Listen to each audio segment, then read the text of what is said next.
ভোটবঙ্গে আদিবাসী তরজা, রাষ্ট্রপতি দ্রৌপদী মুর্মুকে অপমান করার অভিযোগ। ভোটবঙ্গে প্রচারে এসে একযোগে তৃণমূলকে নিশানা প্রধানমন্ত্রী নরেন্দ্র মোদী এবং অমিত শাহের। আইন করে আদিবাসীদের অধিকার সুনিশ্চিত করেছে তার সরকার। ঝাড়গ্রামে প্রচার সভা থেকে পাল্টা দাবি মমতা বন্দ্যোপাধ্যায়ের।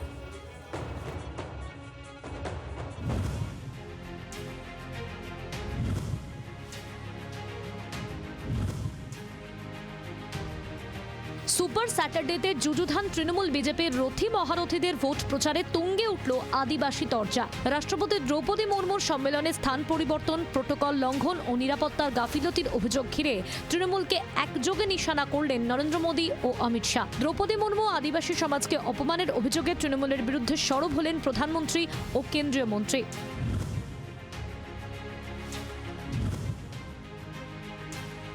कुछ समय पहले बंगाल में संथाल समाज के कार्यक्रम में आई थी, लेकिन टीएमसी ने न संविधान की मर्यादा रखी और न ही आदिवासी समाज का मान रखा और न ही देश की माताओं बहनों का सम्मान रखा।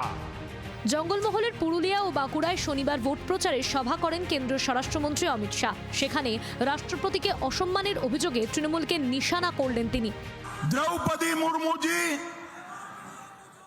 यहां आदिवासियों को मिलने के लिए आई, ममता जी ने उनका अपमान किया। পশ্চিম মেদিনীপুর ও ঝাড়গ্রামের সভা থেকে তৃণমূল নেত্রী মমতা বন্দ্যোপাধ্যায় দাবি করলেন, আইন এনে আদিবাসীদের অধিকার সুরক্ষিত করেছে তাঁর সরকারই। জঙ্গলের আদিবাসীদের গরিব মানুষ তাদের জমি কিনে নিত।